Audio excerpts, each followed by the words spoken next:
Halo, apa kabar? Assalamualaikum warahmatullahi wabarakatuh. Saya sebenarnya senang sekali kembali menjumpai Anda semua di hari Jumat. Mudah-mudahan menjadikan Jumat yang barokah dan menjelang akhir pekan. Saya akan mengajak Anda membahas ini sebenarnya di peristiwa ini peristiwa sangat besar ya. Yakni ditetapkannya Riza Khalid, Muhammad Riza Khalid sebagai tersangka dalam dugaan korupsi yang merugikan keuangan negara sampai 285 triliun. Anda nggak salah dengar, angkanya memang 285 triliun. Jadi belakangan ini memang kalau namanya korupsi itu urusannya bukan M lagi. M itu udah cerita masa lalu, udah cemen. Sekarang urusannya T. Ini berkaitan dengan soal minyak ya. Riza Khalid ini kenapa saya sebut sebagai istimewa karena dia ini tumbuh di era Orde Baru dan terus eksis itu kendati pemerintahan berganti dari satu presiden ke presiden lainnya. Pokoknya semua siapapun presidennya dia bisa nempel gitu ya. Dan karena itulah kemudian Riza Khalid ini dikenal sebagai the Godfather gasolin ya, alias penguasa abadi minyak Indonesia yang akhirnya dia ini tumbang juga. Menariknya Riza Khalid ini justru tumbang di era pemerintahannya Prabowo.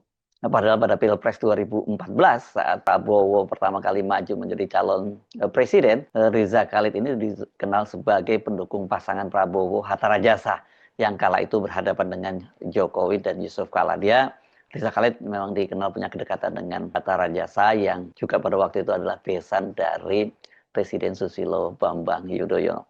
Jadi dia tumbuh di era Orde Baru karena dia punya kedekatan juga dengan putra-putra keluarga Cendana dan sekarang dia tumbang di eranya Prabowo. Apa yang terjadi? Apakah ini yang sering disebut sebagai Sandia Kalaning Riza Khalid yang selama ini dikenal sebagai penguasa tidak resmi di balik layar dan kemudian ini kita bisa menduga-duga namanya ini kan soal mafia itu biasanya selalu berganti-ganti. Jadi nggak ada mafia yang bisa ditumpas biasanya itu kalau kalau mafia itu tumbang biasanya di antara mereka saja dia ada perang antar mafia begitu dan ini apakah kemudian setelah Reza Khalid tumbang walaupun ini masih perlu waktu ya karena Reza Khalidnya sendiri juga belum ditangkap itu akan muncul Godfather baru menggantikan Reza. Jadi menurut saya ini memang sangat menarik ya. Sudah sejak lama figur seperti Riza Khalid ini menjadi semacam penguasa bayangan, the shadow state gitu yang ini yang sangat menentukan lobby-lobby kekuasaan di luar tentu saja bisnis ya. Kalau bisnis perminyakan pasti dia yang menentukan lobby-lobby. Tapi dengan akumulasi kapital yang dia peroleh dari bisnis di penguasaan bisnis di minyak itu yang membuat dia punya kekuasaan, punya power untuk menentukan lobby-lobby kekuasaan. Mantan Menteri SDM Sudirman Said yang pernah berseteru dengan Riza Khalid, ini penting saya sebut ini karena pada waktu itu ramai sekali soal skandal Papa minta saham.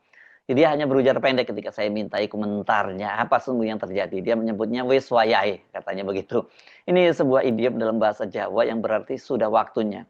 Ini untuk menggambarkan situasi bahwa segala sesuatunya itu yang sudah berlebihan itu pasti akan ada batasnya. Sekedar catatan, Sudirman Said tidak lama setelah skandal Papa minta saham yang waktu itu melibatkan Ketua DPR yang juga Ketua Umum Partai Golkar Setia Novanto, dia kemudian oleh Joko Widodo di reshuffle dari kabinet.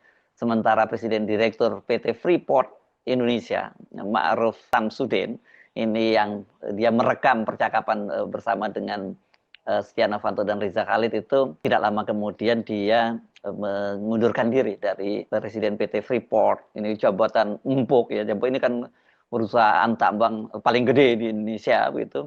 Dia kemudian mengundurkan diri dengan alasan itu katanya kontraknya sudah habis. Tapi kita pahamlah tentu saja Freeport McMoran di Amerika nggak mau dia berseteru dengan penguasa saat itu karena bagaimanapun juga Setia Novanto kemudian Riza Khalid dan sebagainya dia memang punya akses pada kekuasaan pada waktu itu karena dalam skandal Papa minta saham itu kan nama Luhut Binsar Panjaitan yang dikenal sebagai orang dekatnya tangan kanannya Pak Jokowi itu namanya disebut-sebut walaupun dia kemudian membantahnya. Nah, Riza Khalid ini ditetapkan oleh Kejaksaan Agung sebagai tersangka hari Kamis tanggal 10 Juli 2025.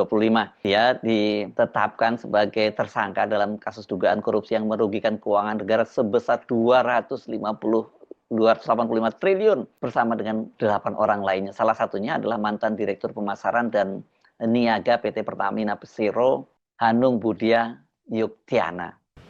Tersangka MRC melakukan perbuatan secara bersama-sama dengan tersangka HB, tersangka AN, dan tersangka GRJ secara melawan hukum untuk menyepakati kerjasama penyewaan terminal BBM Tangki Merak dengan melakukan intervensi kebijakan tata kelola PT Pertamina berupa memasukkan rencana kerjasama penyewaan terminal BBM Merak yang pada saat itu PT Pertamina belum memerlukan tambahan penyimpanan stok BBM.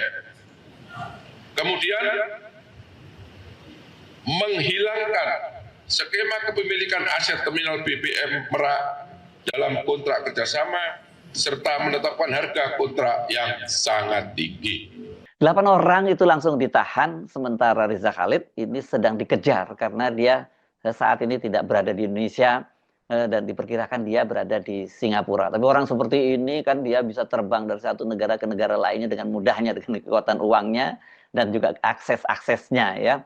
Nah, kalau Singapura ini negara yang ya negara tetangga yang berjaraknya sepelemparan batu. Ini kan selama ini dikenal sebagai surga dari para koruptor. Anda bisa sebutlah koruptor apa yang pengemplang BLBI, pengemplang pajak terus dan sebagainya itu, dan rata-rata ini etnis Cina itu larinya pasti ke Singapura dan kita nggak bisa apa-apa ya kalau sudah lari di Singapura karena kita memang selama ini tidak punya perjanjian ekstradisi dengan Singapura, dan Singapura itu bolak-balik setiap kali diajarkan perundingan ya dia selalu mencoba mengeles dengan Indonesia itu ya, karena memang hidupnya negara seupil itu dia hidup dari safe haven, jadi surga yang aman buat para koruptor gitu. Negaranya sendiri anti korupsi, tapi kalau ada duit-duit korupsi dari negara-negara lain dia dengan senang hati welcome gitu. Tadi juga disebutkan tersangka MRC itu selaku beneficial ownership dari PT OTM. Apakah MRC yang dimaksud ini adalah mantan pejabat Petral dan saat ini keberadaannya ada di mana ya Pak? Terima kasih, itu aja. Oh ya, tadi titipannya apakah MRC ini yang dimaksud adalah mantan peninggi Petral, yang dimaksud itu Muhammad Riza Khalid. Baik, silakan Pak Dir. Mungkin kalau itu sudah dijawab, udah clear ya. Ya, terima kasih. Saya pertanyaannya sangat baik ya. Pertanyaan saya jawab bahwa memang pada saat awal penetapan tersangka yang pertama tim penyidik menemukan bukti yang kuat adanya kerugian keuangan negara. Ya, seiring dengan perjalanan waktu, karena perkara itu terus berkembang, kami mengundang, meminta, memanggil ahli untuk menghitung kerugian perekonomian negara. Ya, jadi benar tadi yang saya sampaikan, selain kerugian keuangan negara, penyidik juga menghitung kerugian perekonomian negara. Ya, jelas ya. Kemudian yang kedua, MRC. Tadi sudah saya sebutkan siapa MRC. Nah, nanti silakan. Saya rasa kawan-kawan sudah pada tahu. Jadi ini sesungguhnya pertanyaan yang nggak diperlukan ya. Saya yakin juga tahu siapa MRC ya. Tadi sudah ditanyakan. Yang bersangkutan adalah BU, bahwa yang bersangkutan ini adalah BU atau beneficial owner. Tadi sudah sangat jelas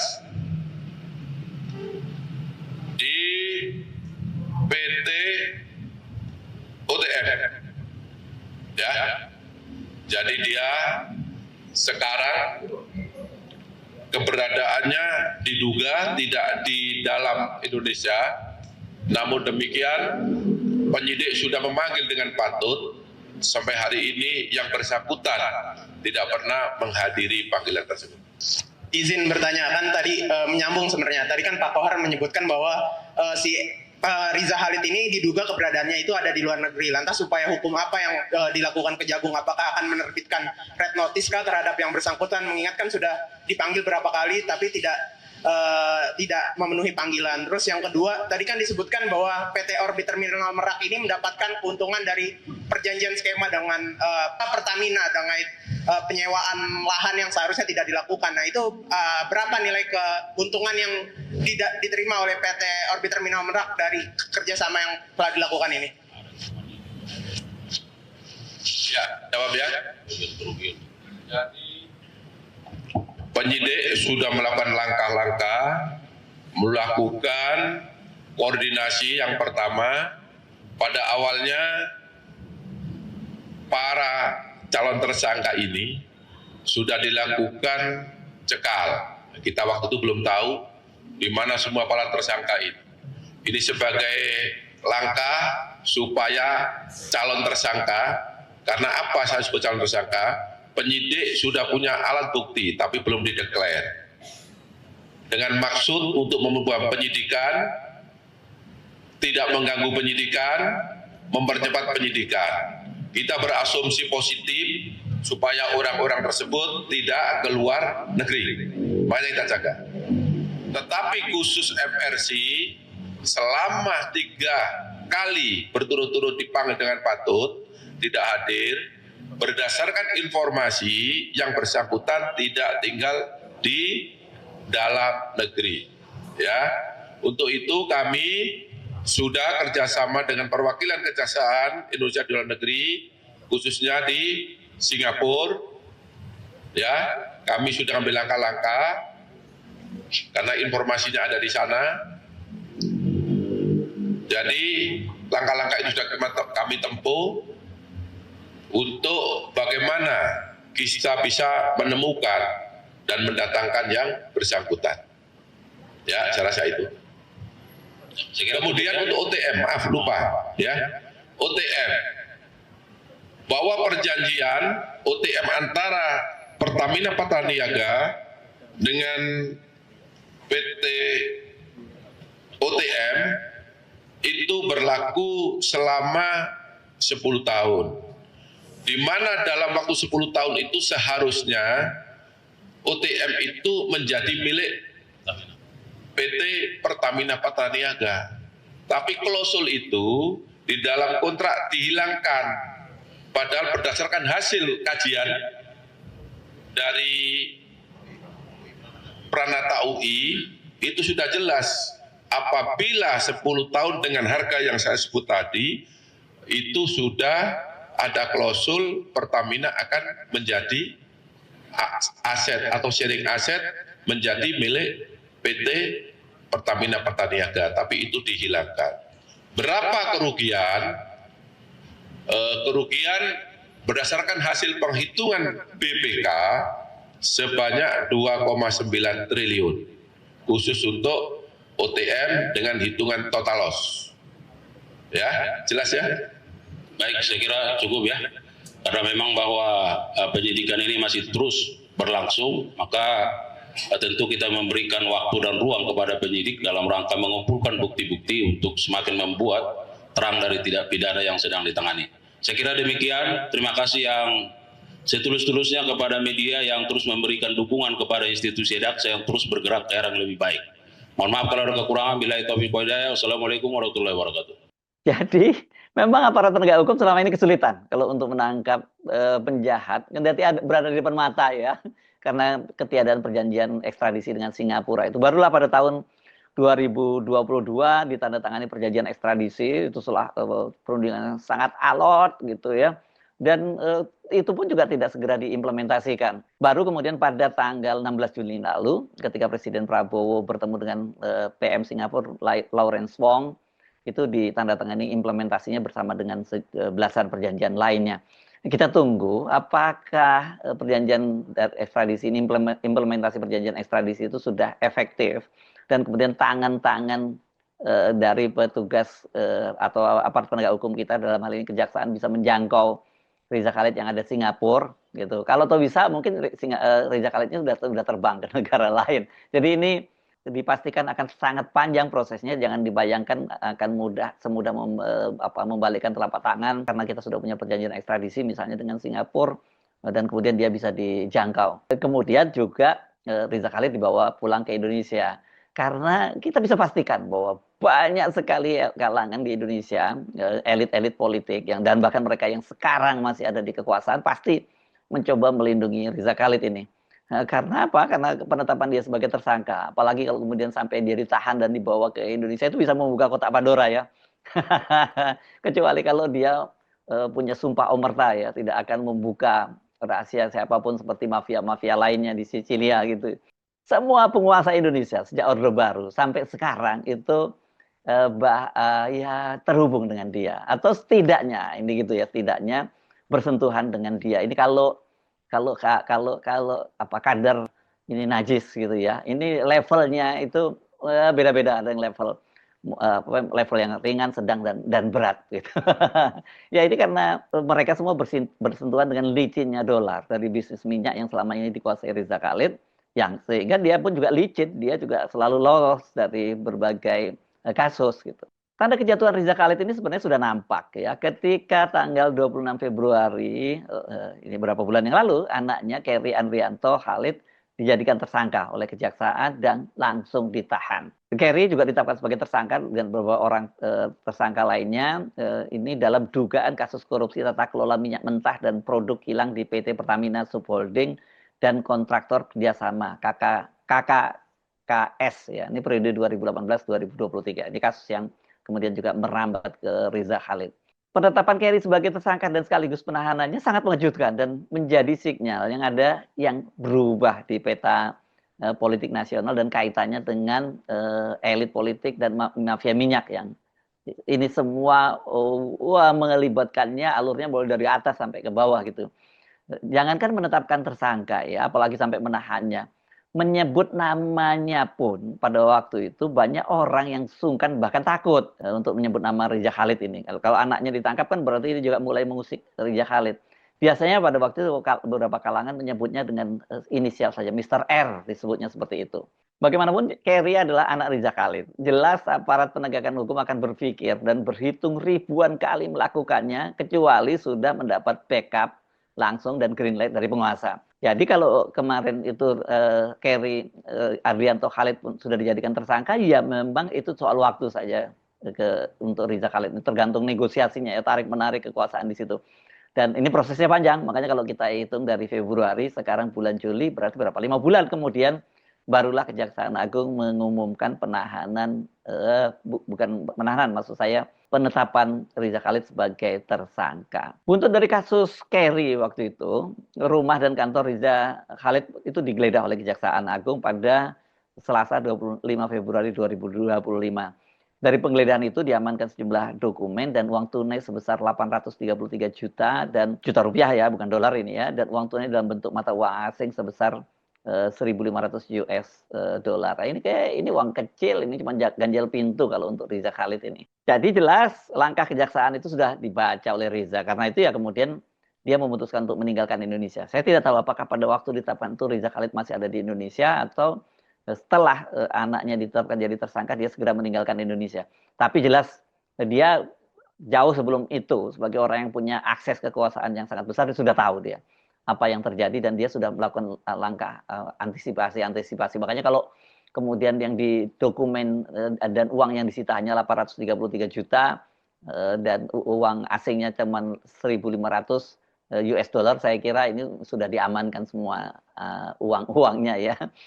Riza Khalid ini perjalanan karirnya memang penuh skandal. Namun karena kedekatannya dengan elit politik dan penguasa, dia selalu lolos. Saya coba googling, saya buka-buka dokumen lama ini, saya menemukan beberapa kasus. Misalnya di Tempo disebutkan setidaknya ada 3 kasus. Ya, ini kasus minyak Zatapi. Ini dia di waktu-waktu itu dikenal sebagai broker dari kapal gitu ya.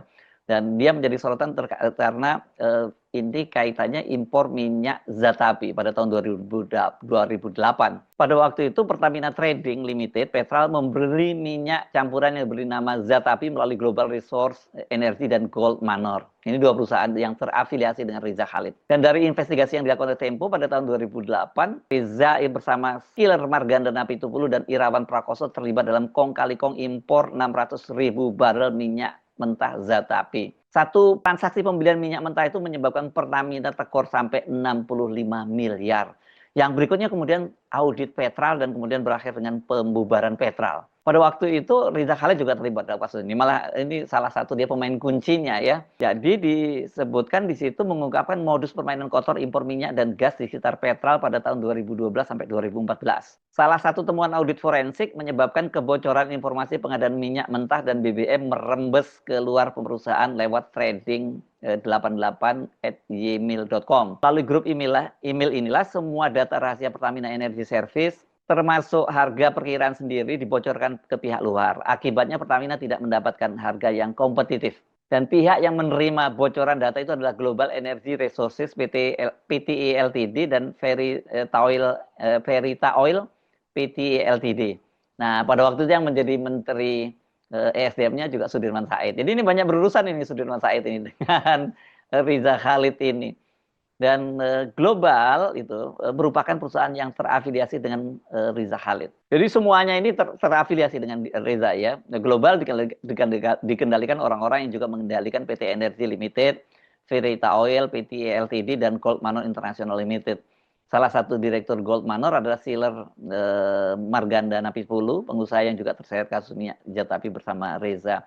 Dan yang juga paling geger tentu saja adalah Papa minta saham. Seperti saya sebutkan tadi di situ yang aktor-aktor yang terlibat adalah Setia Novanto bersama Reza Khalid di satu sisi, sementara yang sisi lainnya itu ada Sudirman Said sebagai Menteri ESDM dan Ma'ruf Samsudin pada waktu itu menjadi presidir PT Freeport yang ketika dia bertemu dengan Setia Novanto dan Reza Khalid itu dia merekam perbincangan itu. Nah, disitulah kemudian muncul istilah skandal Papa minta saham.